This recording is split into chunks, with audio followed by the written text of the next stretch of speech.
end this episode. You really had two choices. You could have played the silent game and just walked around and looked at everything and not really, you'd taken it in and probably saw some cool stuff, but didn't connect with anyone, right? And I think a lot of players do that. I think a lot of players go through the process without ever wanting to start a conversation. I think a lot of coaches do the same thing. Or you have the choice of going through that one little initial awkward phase of going up, hey, my name's Spiker Helms. I'm with the Rawlings Tigers. Love to learn more about your product. What's your name? Let's have a conversation. And then once you do it over and over and over, you never know where those conversations are going. It gets easier. And that's where if you can get over that first hurdle as a player and a coach in terms of building, relationships within the industry, you don't know where those conversations take you. It can take you to helping you out with a degree choice. It can take you to learning more about your craft. It can take you in so many different directions if you're just willing to simply put yourself out there.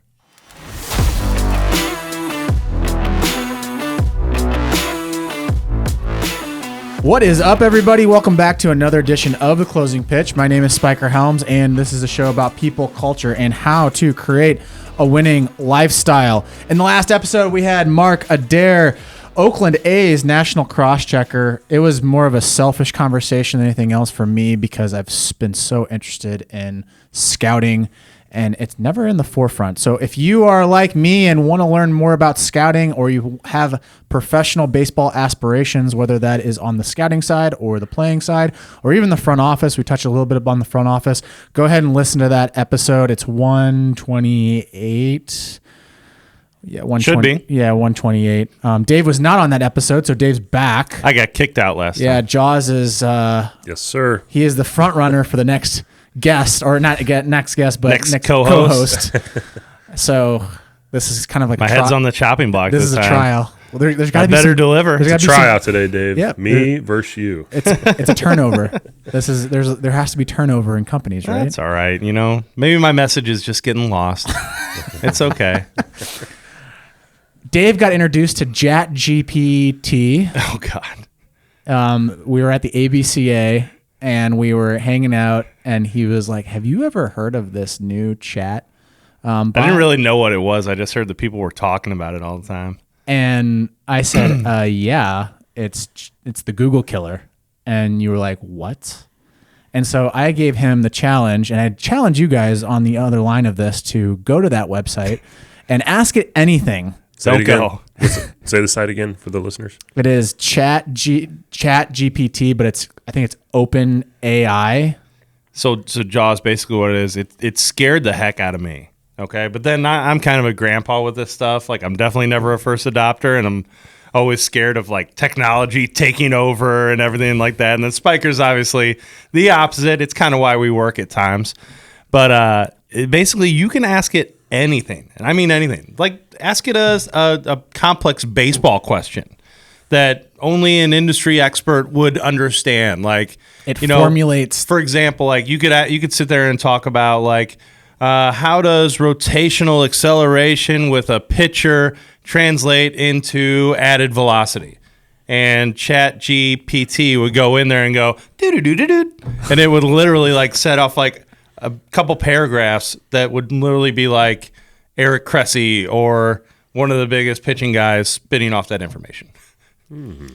So it's going to put us out of a job. So no one's going to use a private baseball instructor. They're just going to have their phones and go into a cage and just rent a cage and be like, "How do I hit a baseball?" Just wait till they like put the phone out where it's got the camera on you. And then all of a sudden the little chat icon pops up and goes like, "You drifted 5 degrees on that last pitch. That gave your arm this much lag time, and that's why you threw the ball high. Stay back longer, please. Next pitch." You know what? We should go to business together, Dave. We should develop Some guy's going to steal that right there from me. We could take it to the ABCA convention and just run the table. Blast, hit tracks, Rapsodo, we're coming for you. Baseball cloud. It's probably coming down the line. You laugh.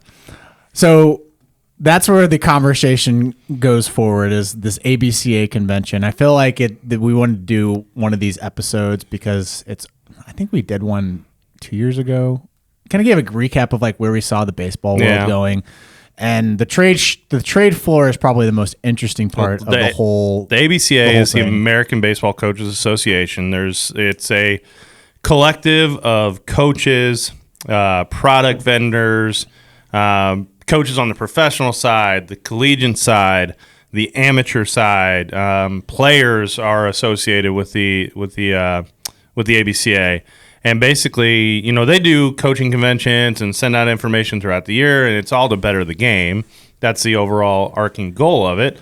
But they do have a convention, like Spiker was mentioning, just for people that don't know, every year at the start of the year, normally the first weekend into January after the holidays.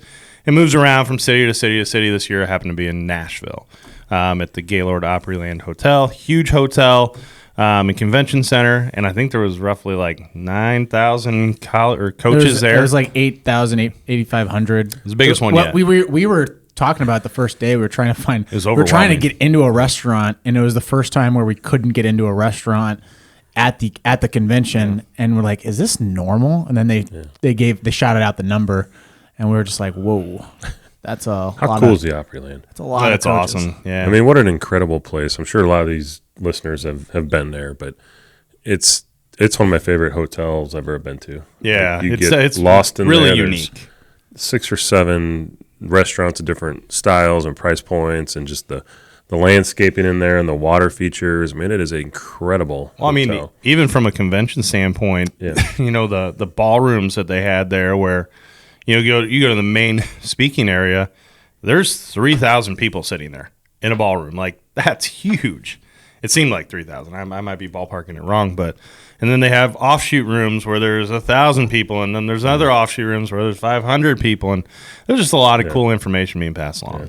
It feels like you're outside, but you're not inside. You're not outside. Yeah. It's all indoors, and a huge open space. They got a river in there. Crazy. Yeah, I've been to ABCAs in the past, and San Diego, obviously Nashville is my 3rd or 4th one there because it rotates cities. Went to quite a few in Chicago, been to one in Philadelphia, and by far I think Nashville's the best setup. And next one is next year is in Dallas. But for this year, what was your guys' take on walking the trade floor, hearing the speakers talk?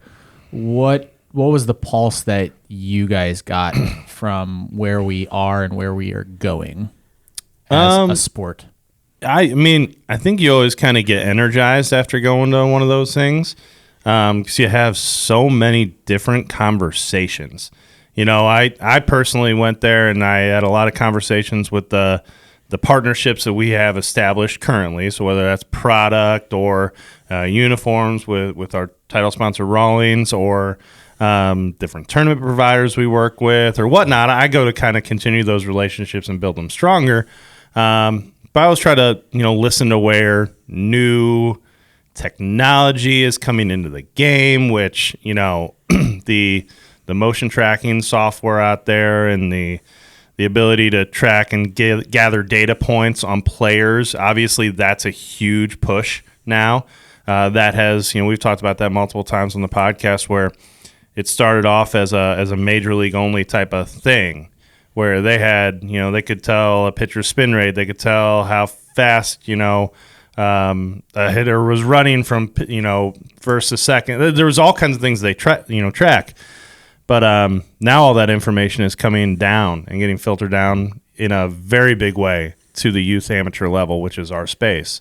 Well, you said it really well when we were sitting down talking. 2-3 years ago, it felt like it was more of the expensive technology.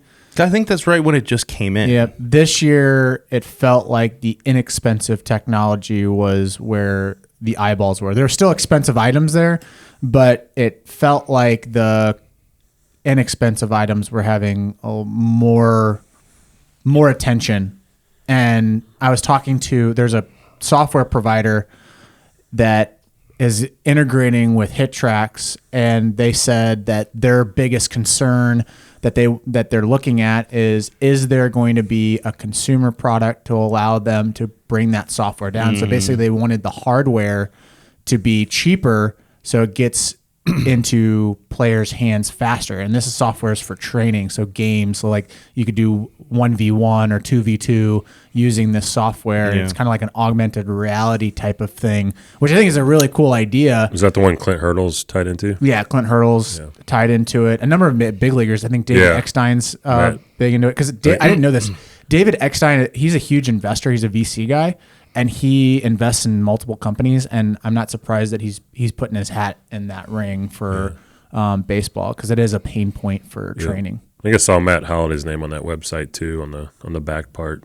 Yep. But yeah, that was an interesting technology. Yep. I also think that designer goods are going to be coming out more, which is kind of crazy to think about in the baseball space. What do you mean by that? Absolutely ridiculous. Oh yeah. Their booth was crazy. Yes. Yeah. And then also Warstick. I know that we're sponsored by Rawlings, but Warstick's designer type of material is very interesting. Absolutely Ridiculous has a really cool concept, and I challenge you guys to look at their website. But what they do is and Josh, you can correct me on this, but they take a glove and then they put different designs on it and make it look a little bit fresher. Ridiculous. Yeah, absolutely ridiculous. Like ice cream themed gloves and Bible gloves and taco gloves, and it kind of looks like that decor. And even their booth was different. You could tell they're marketing to the high school player. And Well, they're very into the content and social media. Yeah, that's what I was going to say. Correct me if I'm wrong, but they're building their business through TikTok and Instagram. Yeah. I mean, that's where you're finding the attention of the young athlete these days, anyhow. So they're making slidey mitts, and protective gear, not just gloves. And they had rubber snakes in their booth. Like, just to give you an idea, whatever, check them out. But they're thinking differently on the marketing side, I think, than which your big is brands. kind of cool, because we talked about this, and I knew nothing about it until your son Nolan was wearing a hat and I asked him about it. But baseball has a real youth attention problem, especially major leagues. They're losing audience members left and right at that side, or at that age group, and they have a aging population where they need to figure out how to interject some fun into it a little bit and get the attention back of the young athlete. And I don't know, just speaking out loud, maybe certain companies like that are thinking way out of the box, that's against the baseball tradition, if you will.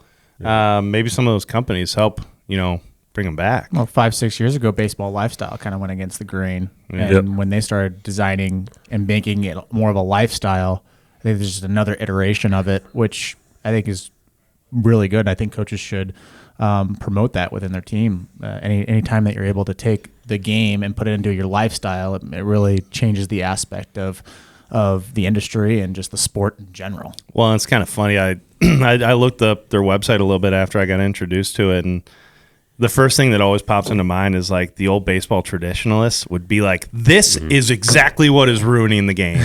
There shouldn't be that on a glove. That hat's atrocious.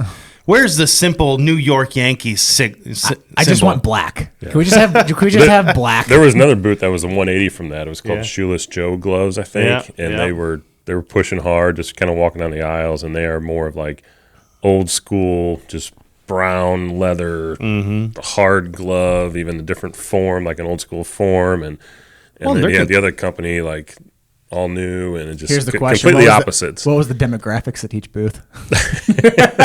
That's what I want to know. But there's room for both. There's a 7-year-old. This is what gloves should be like. But you know what would be cool is if you got the two of them you're holding your glove, you're holding your glove.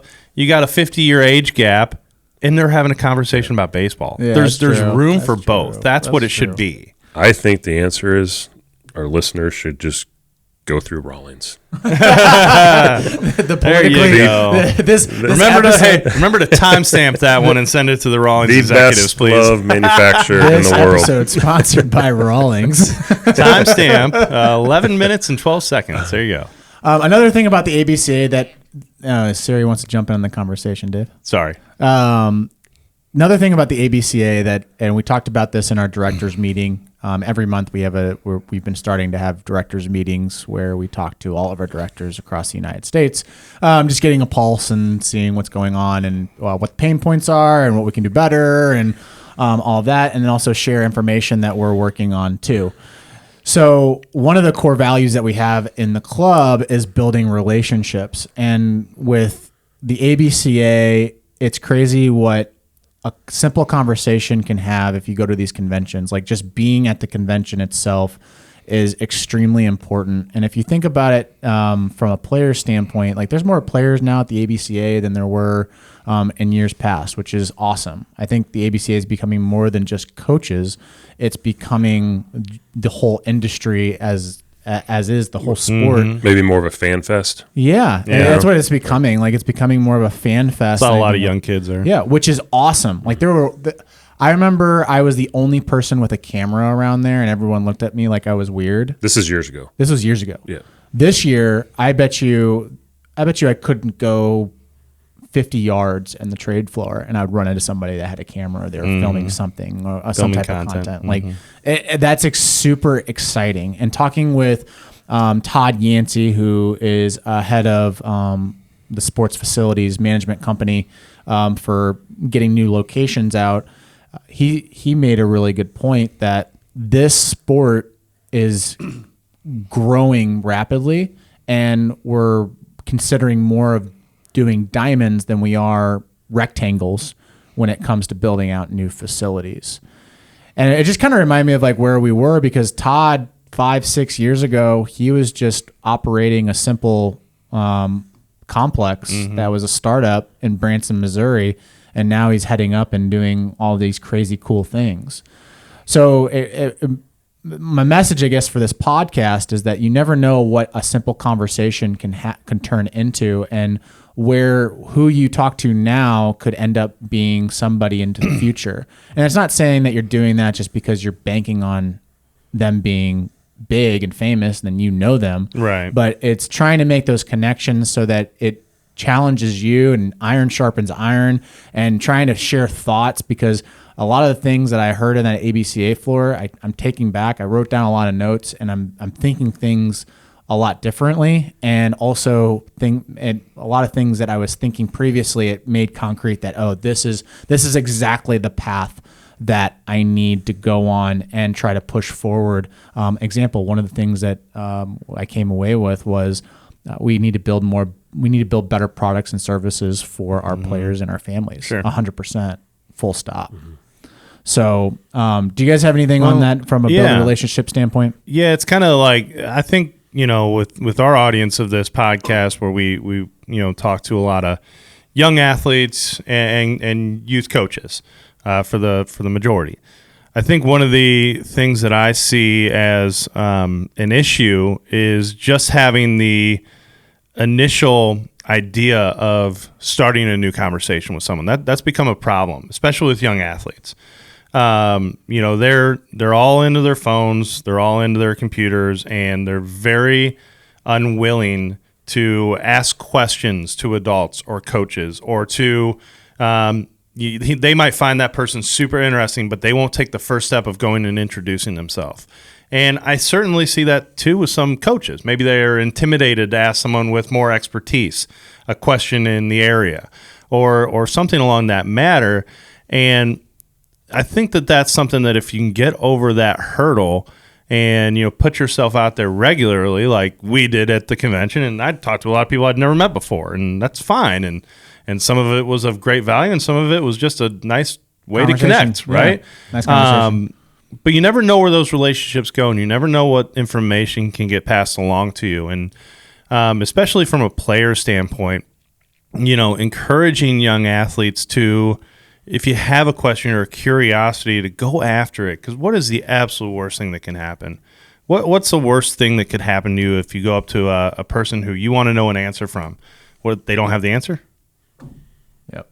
What's the big deal? Well, the first conference I went to, I didn't know anybody going into that conference. Yeah, and I literally went from booth to booth and just talked to every single person that I could talk to, and that basically established a base, which I think was really cool because Jaws brought Nolan with him. Yeah. How many conversations did Nolan get into where you're like, oh, this is my son Nolan? Now he has. Yeah. Like now he's 16 years old. He's a sophomore, just so everybody knows. Yeah, and he's not gonna say much. He's gonna kind of take it all in. Yeah. But having that exposure and kind of seeing how relationships are being built that way, that's going to be a huge impact on like how he views it when he becomes 20, 21, 22, 23 years old. Yeah. And now because of those conversations, he probably has a whole different look on the entire deal. He does. He was talking, I mean, just because he's on the player side, right? All kids are when they're playing, and he's a young high school player. But I think it opened his eyes to the industry and what's down the line if he wants to get jobs in baseball. I mean, he was talking about coaching on the way back, and I really think it opened his eyes to some stuff besides playing. Well, even the conversations he was in with us, like what we talk about. He heard our inner circle conversations the whole weekend. Yeah, and he's probably like, "Whoa, this is not what I thought everything was." Yeah. No, but he did. He had a great time with it. So it's neat to go there with him. So I guess my point too is that like you don't have to go to a conference to make that thing work, but like you made a really good point on our directors meeting is going and setting up lunches with people, setting up those conversations. Like we do that with our coaches, bringing in people just to talk shop, so just stuff like that. And I think players can do that as well and get ideas because they need to find ideas to get recruited. They need to find ideas of like, okay, what college are you going to? What major are you going to take?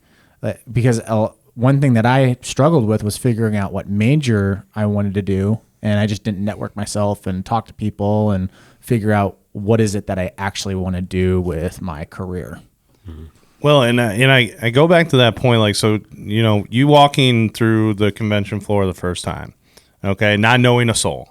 Right? You really had two choices. You could have played the silent game and just walked around and looked at everything and not really, you'd taken it in and probably saw some cool stuff, but didn't connect with anyone, right? I think a lot of players do that. I think a lot of players go through the process without ever wanting to start a conversation. I think a lot of coaches do the same thing. Or you have the choice of going through that one little initial awkward phase of going up, hey, my name's Spiker Helms. I'm with the Rawlings Tigers. Love to learn more about your product. What's your name? Let's have a conversation. And then once you do it over and over and over, you never know where those conversations are going. It gets easier.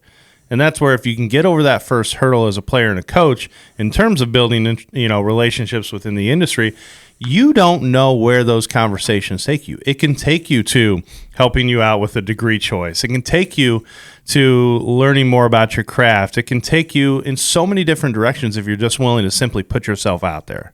Yeah, like even if a player went to that convention and started talking to college coaches and like coming up like, hey, my name is Spiker Helms. I'm a first baseman. Tell me a little bit about your school. Like I'm just interested. I'm thinking about doing this with my major, and I'm really interested in that school. Not even taking the baseball route. Just literally saying I'm this position and I'm thinking about doing this.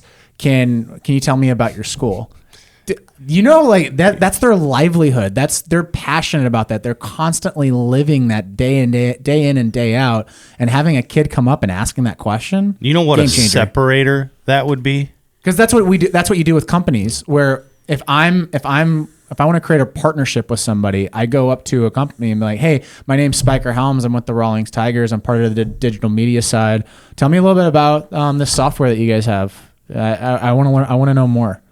And then they're just going to literally spout out. They don't know me. I don't know them. And they're just going to talk about it. It's the same concept when it comes to a player versus a coach, which is, I wouldn't even say verse. It's like you're trying to figure out a partnership there. And if that's the right partnership, it's the right thing. But you need to ask the right questions. But just think, dude. Think about what an impact and an impression that would make on the coach. That is so different. Yeah. It's just like being a club director like yourself and going over to a tech guy and being able to speak his language because you've studied it. That tech guy is going to walk away and be like, I've never had one of those conversations with a club director before, because more times than not, club directors aren't in that. And I'm not bashing them, but they're not. Mm-hmm. And it's the same thing. If a player were to do that and search out and seek out, oh, there's Mizzou's coach. I'm going to go introduce myself to him. And does it. And then he goes over, oh, there's Louisville's coach. I'm going to go introduce myself to him.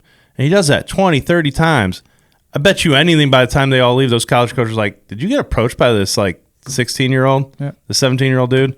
What a cool, neat kid. I guarantee you they remember your name. And you don't really need to know their name, the coach's name, because they don't know you, and they operate literally under the radar most of the time. It's not like a college football coach where they're pretty well known. And if you see like the logo, you go up to them like, hey, are you with Mizzou? Yeah. Oh, my name is da-da-da-da. Tell me a little bit more about the school. I'm thinking about going there. I'm at this school right now, and this is kind of what I'm thinking about. That would like change the whole landscape, and they would just like kind of be set off because no one's doing that. Such a crazy hack. Oh, it's a crazy hack. It's so hard to do from a kid standpoint because it's so scary. It's scary. So scary. Like looking at Rick Heller of Iowa. He's an intimidating guy. He's an intimidating guy, and he runs in packs. He never runs by himself. He always runs in packs, but he is an awesome human being. Awesome human being, and very honest, very forthright. And if you show respect to him, he's going to show respect to you. And then when he has your respect, it's like he will do anything for you. He'll be one of those guys that like wants to learn more about you, wants to know, hey, what's going on, and everything like that. He's just I kind of think that players get stuck on that whole intimidation factor. For sure. A little bit. The first step's always the hardest, and it's the biggest mountain to climb. But once you do it a few times, it doesn't seem so scary anymore. Now watch this. There's going to be like a bunch of like tigers going through. And I love it. Introducing themselves. I love it. I'd love it, to be quite honest, this is a tick off topic. I'd love it if they just talk to adults more. Yeah. I'd love it if it just in general adults. You see it with our program every day. Like if you get the up and coming middle school kids, the 13, 14-year-olds, maybe 15-year-olds, when they talk to us, it's a totally different perception of that kid and player. That they are proactive. These guys are leaders. They're taking charge of their career. Whether it's right or wrong, we have a better impression of them over the other. And a lot of them mature into that when they're 17, 18, maybe 16. But when the young ones do it, they stick out. Yeah. Without even watching them play, they stick out. You know that kid, like that's a good kid. Yeah. We had a kid in the player in the 15U tryouts that way from a different club, come over and tried out. And I remember down the line watching bullpens, he pulled me aside on the field. I'm like, well, this kid's proactive, man. I love this. Let's get him in the program. We got him. So it was cool. Oh, 100%. It's the same. I think it's the same way with coaches too. The guys that continuously ask questions, start up conversations, give us phone calls, this or that, because of genuine curiosity, wanting to understand more and be a better, asset to their team. It's totally works that way. And what you'll find too is most people are not standoffish about sharing information. They're not. You might have to kind of work your way into that relationship to get the real good stuff. But most people are not standoffish about giving you everything they've learned. So all you got to do is kind of ask and work through that process. And I bet you, any coach in the world is going to share everything that they have with you. I will say this, that ABCA convention, it is for coaches, but I actually think it's going to tailor more towards players because you have a connecting piece there and you also have a learning piece too. Like you're going to learn on the trade floor and you're also going to learn in the talks that are being had by these college coaches. And there's some pro guys in there too. So we had one of our 7U coaches went there to it and we hung out with him over the weekend and had lunch and stuff. And he loved it. Like he's the type of guy that's probably going to go back every year. Just he was on the talks and learning everything. Just eyes he's wide a great open, coach for us. So. And now those kids on his team are going to benefit from it. Yeah. It's not a plug for that, but it's like you're continuing education, right? You're always learning about it, which is, if you're passionate about it, why not? Yeah. I do feel like it felt younger this year at ABCA, maybe because I'm getting older. But gray hairs in that beard, Jaws. But it felt younger. Like what I mean by that is like, look at the youth breakout sessions they had. Those rooms were packed. Yeah, they were. I don't recall them being that crowded in the past. No. So, again, I think hitting the 10s, 11s, 12s, 14-year-olds and those coaches and that age group, I think there's going to be more of that coming. You had coaches, you had businesses, you had clubs, and then you also had influencers. And that cross-section of all of that ends up making a really dynamic, and then you also had professional guys there too. You had I saw a couple scouts, And then you also had some minor league coordinators that were there too. So that whole cross section, I think you said it best. It's not necessarily a coaches convention anymore. It's more of a fan fest than anything else. So is there anything else on this topic, guys, from a building relationship standpoint? I mean, I think we really hit it hard on that. And I think we've had some really good points. Yeah, no, I mean, I just encourage you to, never shy away from a conversation, never shy away from opening up and sharing information and finding someone new. And even if they don't look like you or even in the same space as you never know what you're going to get out of it. I mean, just continue to try to have those conversations and have different talking points, and you'll probably be a much more well-rounded person. Yeah, like being curious, asking the right questions, but also going in wanting to learn, and then also thinking, how can I help? If you have those points, you're going to navigate a good conversation, and you're going to get some really good connections. Love it. Absolutely. Guys, that's this episode of The Closing Pitch. My name is Spiker Helms. Aaron Jaworowski's across from me. David Burkby is on the far left. We will keep you, Dave. You have passed the test. Your tryout. Until the next one. Great job, Until the next tryout. Guys, we'll catch you in the next episode. Make sure you subscribe. 5-star review. That helps us so much. If you give us a 5-star review, it gets pushed out to other people. We're on YouTube, Spotify. If you want all the links, you can go to the anchor.fm. I always send that link out on Twitter. My Twitter is @SpikerHelms if you want to follow me. David Burkby is @David_Burkby. Aaron's is Jaworowski Aaron. Wow. Wow. All right, guys. Catch you in the next episode. See you guys. See ya.